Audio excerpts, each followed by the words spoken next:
Hey, this is James, and we are going to be covering Matthew chapter 10 tonight, verses 27 through 33. We will finish the rest of the chapter on the podcast. I will give you the information for the podcast at the end of the video. But there's some interesting things here to talk about. Um, would ask that you keep praying for the channel. Uh, there's not been a lot of growth. I'm very grateful for those of you who are subscribers. I do love you. I appreciate you. Um, but I'm not going to complain. I'm just going to say that things are slow going, and hopefully one day God will open up the door so I can have a bigger um, platform. But in the meantime, let's go over Matthew chapter 10, starting in verse 27 out of the New King James. It says, "Whatever I tell you in the dark, speak in the light. Whatever you hear in the ear, preach on the housetops. And do not fear those who kill the body, but cannot kill the soul. But rather fear him who is able to destroy both soul and body in hell.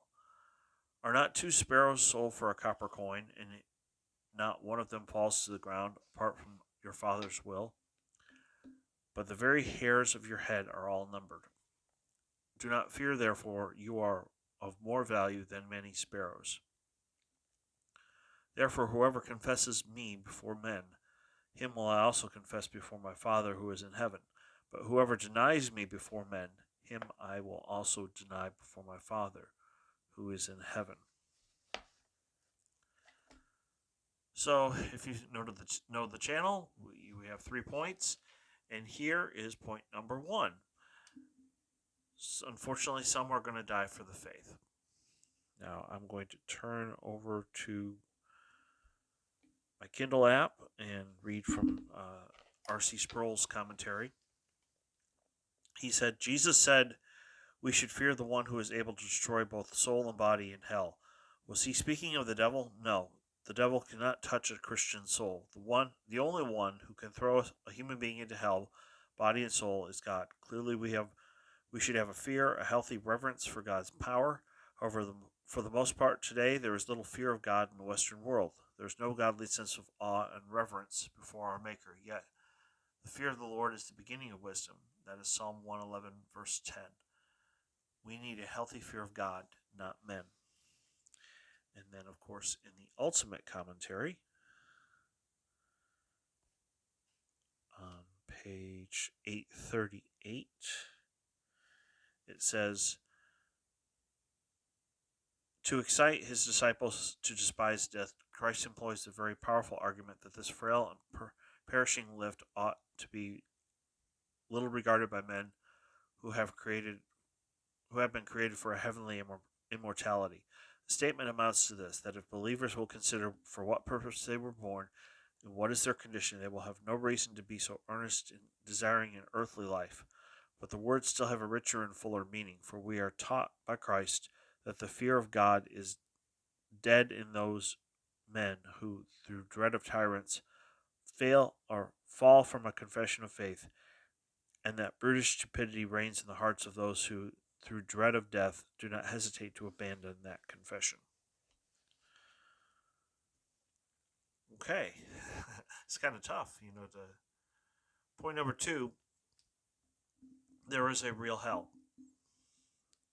Now, I have to thank the ministry of Dr. James R. White and other Reformed thinkers.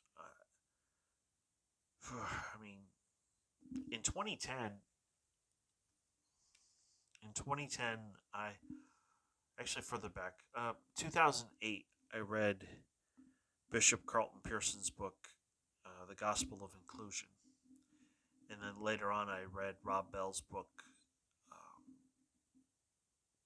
Oh gosh, it's been so long, I almost forgot what it was. But he wrote a book that's also about universalism. And both of those books I would now consider to be heretical. They're both now confirmed universalists. And I think we need to pray for these people. I've met Carlton Pearson in person, and the thing is that I believe that some people in Tulsa overreacted. Now, granted, did the Board of Regents at ORU have the right to ask him to step down after he became a Universalist? Yes, because his beliefs did not match up with what the school taught. But there were businesses that would blacklist members of his church, and that's not right either. And that's why that church went from 5,000 to 200. And then those people merged with All Souls All Souls Unitarian Church, um, and I guess Carl Pearson's a guest speaker. So, but there is a real hell. Now, point number 3: confession is important, but it's powered by the Spirit. Let's go back to R.C. Sproul's commentary on page 288. It says, when he says that if we confess him before men, that Jesus will confess us before God.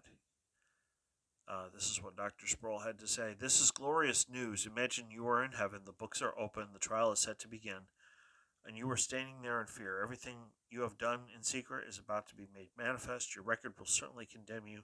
Then suddenly Jesus comes and says, Father, this one is mine. Can you imagine Christ confessing you before the Father? That is what he promised to do for all who confess him before men. Now, granted, there is a downside.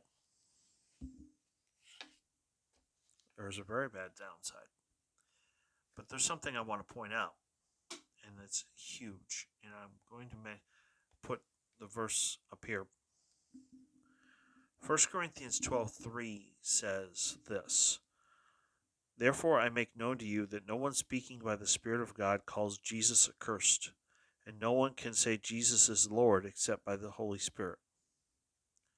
So yes, confession is important, but it has to be powered by the Spirit.